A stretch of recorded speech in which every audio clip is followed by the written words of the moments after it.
Assalamualaikum warahmatullahi wabarakatuh. Salam Om Swastiastu, salam kebajikan bagi kita semua. Saya Hafsana Syauqiyah dengan NIM 2403416075010 akan mereview artikel saya dengan judul Inovasi Model Pembelajaran Berbasis Inquiry untuk Meningkatkan Literasi Siswa dalam Pembelajaran Biologi.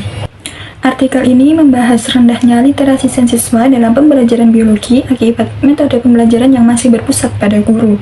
Model pembelajaran berbasis inquiry ditawarkan sebagai solusi karena mampu melibatkan siswa secara aktif dalam proses ilmiah, sehingga meningkatkan pemahaman konsep, kemampuan berpikir kritis, dan penerapan sains dalam kehidupan sehari-hari.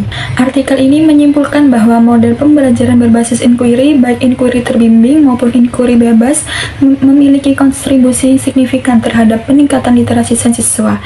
Pendekatan ini relevan dengan tuntutan pembelajaran abad ke-21 karena mendorong keterampilan berpikir kritis, ilmiah, dan kontekstual. Dengan demikian, pembelajaran berbasis inquiry direkomendasikan sebagai strategi yang efektif untuk meningkatkan kualitas pembelajaran biologi di sekolah. Saya Intan Karisa dengan NIM 24034160772 dari Offering C14. Saya akan mereview artikel dengan judul Pembelajaran Biologi Berbasis Pengalaman Nyata yang melibatkan siswa dengan lingkungan secara langsung, sehingga biologi tidak hanya dipahami secara teori tetapi juga melalui pengalaman. Dalam artikel dijelaskan bahwa siswa dapat belajar melalui hal-hal sederhana seperti pembusukan pada buah, pertumbuhan pada tanaman, dan keberadaan jentik nyamuk, sehingga konsep biologi lebih nyata dan mudah dipahami. Pembelajaran ini membantu meningkatkan pemahaman konsep, keterampilan mengamati, dan berpikir kritis. Hal ini juga menyimpulkan bahwa keberhasilan dipengaruhi oleh 3 faktor, yaitu faktor guru, faktor siswa, dan juga kesesuaian kurikulum, sehingga pendekatan ini dinilai efektif dalam pembelajaran. Terima kasih. Perkenalkan, nama saya Jihan Azizah Adinia dengan NIM 2403416000126, mahasiswa S1 Pendidikan Biologi. Video ini dibuat untuk memenuhi tugas akhir mata kuliah Pendidikan Bahasa Indonesia yang diampu oleh Ibu Dr. Andes Martutik MPD. Artikel saya berjudul Menumbuhkan Karakter Tanggung Jawab Siswa Melalui Pembelajaran Bahasa Indonesia bertema ekosistem, menegaskan bahwa integrasi tema lingkungan dalam pembelajaran bahasa Indonesia dapat meningkatkan kemampuan berbahasa sekaligus membentuk karakter tanggung jawab dan kepedulian lingkungan siswa. Artikel ini relevan dengan tantangan pendidikan saat ini dan berkontribusi pada pengembangan pembelajaran bahasa Indonesia yang berorientasi pada pendidikan karakter dan keberlanjutan. Perkenalkan, nama saya Lili Dwi Lari Masrullah dengan NIM 2403416000641.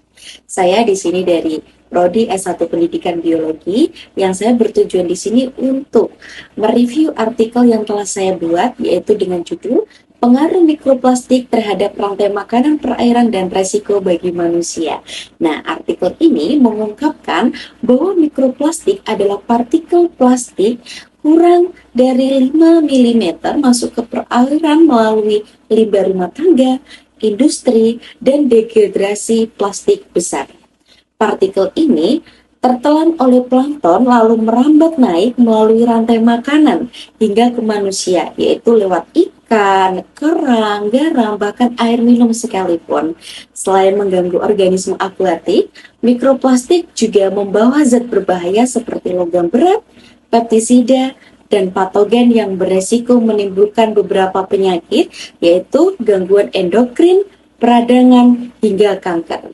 Artikel ini juga mengajak kita semua untuk berhenti menggunakan plastik sekali pakai, karena krisis mikroplastik bukan hanya soal lingkungan saja, tetapi juga kesehatan dan berkelanjutan yang menuntut aksi nyata mulai dari diri kita sendiri. Terima kasih. Perkenalkan, nama saya Nurul Iza dari Prodi Pendidikan Biologi Offering C Angkatan 2024 Universitas Negeri Malang. Jadi saya mengambil judul artikel artikel atau mengangkat judul artikel Dinamika Stres Mahasiswa Generasi Z dalam Keterjebakan Digital dalam Akademik. Alasan saya mengangkat judul ini karena realitas yang dekat dengan kehidupan mahasiswa generasi Z saat ini, seperti saya sendiri. Namun sering dianggap sebagai hal yang wajar dan kurang disadari dampaknya. Melalui kajian ini, saya ingin menyoroti pentingnya kesadaran akan penggunaan teknologi yang sehat serta mendorong terciptanya lingkungan akademik yang lebih adaptif, seimbang, dan peduli terhadap kesehatan mental mahasiswa. Jadi, artikel ini menegaskan bahwa mahasiswa generasi Z menghadapi dinamika stres akademik yang semakin kompleks akibat keterjebakan digital dalam kehidupan perkuliahan. Sebagai generasi digital natif, mahasiswa sangat bergantung pada perangkat digital, media sosial, dan sistem pembelajaran daring. Ketergantungan ini pada awalnya membantu proses belajar, namun pada praktiknya justru berkembang menjadi sumber distraksi, kelelahan mental, dan tekanan psikologis. Kebiasaan multitasking yang berlebihan, cyberloving, konsumsi konten yang tanpa kontrol, serta tuntutan untuk selalu terhubung menyebabkan penurunan fokus, meningkatkan stres, serta gangguan tidur dan menurunkan performa akademik.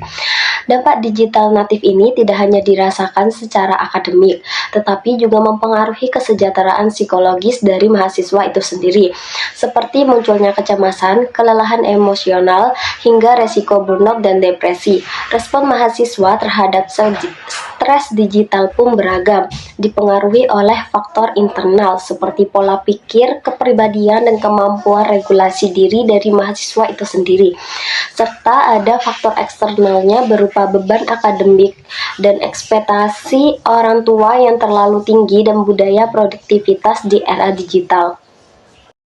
Perkenalkan, nama saya Triahini Rahmawati dengan NIM 2403416101191 dari offering C 14 Pendidikan Bahasa Indonesia. Baik, di sini saya akan mereview artikel saya dengan judul Pentingnya Pendidikan Biologi dalam Mempersiapkan Generasi Peduli Alam. Pembelajaran biologi tidak cukup hanya dengan teori saja, tetapi juga harus dikaitkan dengan pengalaman nyata dalam kehidupan sehari-hari.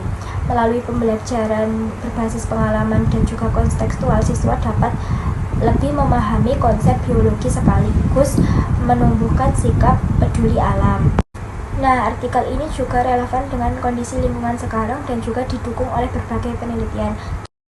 Pernahkah kita menyadari bahwa kesehatan sistem pencernaan pada kita tidak hanya didasari oleh makanan apa yang kita konsumsi, tetapi didasari juga oleh mikroorganisme yang ada di dalam usus kita?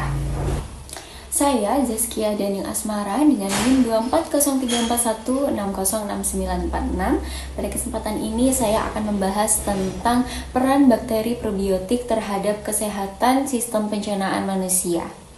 Kesehatan sistem pencernaan manusia didasarkan oleh keseimbangan mikrobiota usus yang perannya meliputi metabolisme, perlindungan terhadap patogen, serta sistem imun.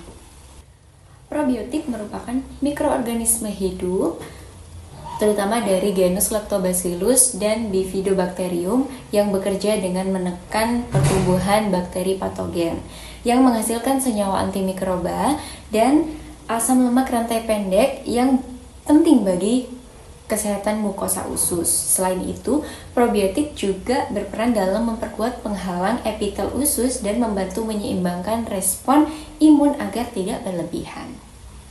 Berbagai penelitian menunjukkan bahwa bakteri probiotik sangat efektif untuk mengurangi gangguan pencernaan seperti sindrom iritasi usus, diare, serta sembelit. Namun, efektivitas probiotik dipengaruhi oleh jenis strain, dosis, dan kondisi fisiologis individu. Sebagai kesimpulan, probiotik merupakan komponen penting dalam pendekatan kesehatan pencernaan modern. Meskipun memiliki potensi yang besar, penelitian lanjutan tetap diperlukan agar pemanfaatan probiotik dapat lebih optimal dalam mendukung kesehatan sistem pencernaan manusia. Sekian dari saya. Wassalamualaikum warahmatullahi wabarakatuh.